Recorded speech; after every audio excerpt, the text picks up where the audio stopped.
Tepat pada tanggal 27 Juli 2021, kita diingatkan kembali pada memori kelam selama perjalanan bangsa. 25 tahun silam, terjadi bentrokan adanya konflik dualisme kepemimpinan dalam tubuh partai. Peristiwa ini dikenal dengan Kuda Tuli atau Kudeta 27 Juli.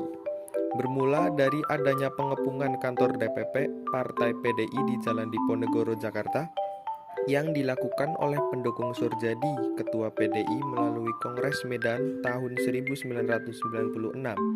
tidak disepakati dengan hasil musyawarah nasional PDI di Surabaya yang mengesahkan Megawati Soekarno Putri sebagai ketua partai pada tahun 1993. Banyak kalangan merasakan ada keganjilan terkait apa penyebab utama dari bentrokan tersebut. Peristiwa ini turut diduga merupakan bagian dari rekayasa politik yang dilakukan Resik Orde Baru untuk membungkam demokrasi dengan menggunakan kekerasan. Hal ini disampaikan juga oleh Hasto Trus Kristianto selaku Sekretaris Jenderal PDI Perjuangan pada peringatan peristiwa Kuda Tuli tahun 2018. Sejumlah perwira turut andil dalam peristiwa ini, diantaranya Kasos Pol Abri Letnan TNI Syariah Hamid pada saat konflik terjadi, memerintahkan untuk langsung menindak para perusuh. Bahkan Ketua Bakorsta Nasda Kaya Maijen TNI Sutioso memerintahkan untuk langsung menembak perusuh di tempat. Hingga saat ini, para perwira militer tersebut belum diadili dan korban pun belum mendapatkan keadilan.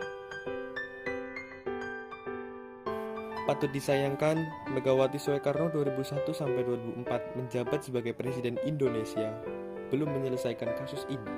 Padahal, Komnas HAM telah merekomendasikan agar kasus ini diproses hukum. Megawati marah merekomendasikan agar membangun monumen 27 Juli di kantor PDI. Proses menengahkan kasus ini hanya sampai ke pengadilan koneksitas yang membebaskan semua dari unsur TNI. Kini, kasus Kuda Tuli berhenti hanya sampai pada tahap pemantauan biasa.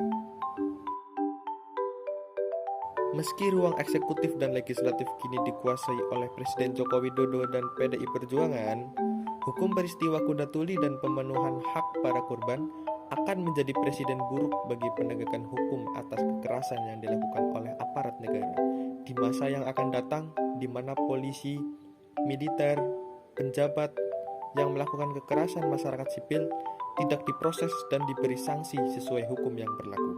Maka, secara terang-terangan memberi afirmasi bahwa kejahatan masa lalu adalah tindakan yang dibenarkan, dan tentunya sikap ini telah mencoreng cita-cita reformasi.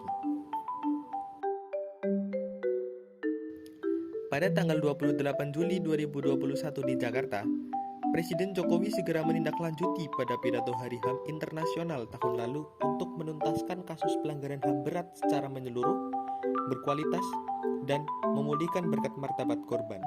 Tentunya, partisipasi aktif dan kritis dari korban pelanggaran HAM berat.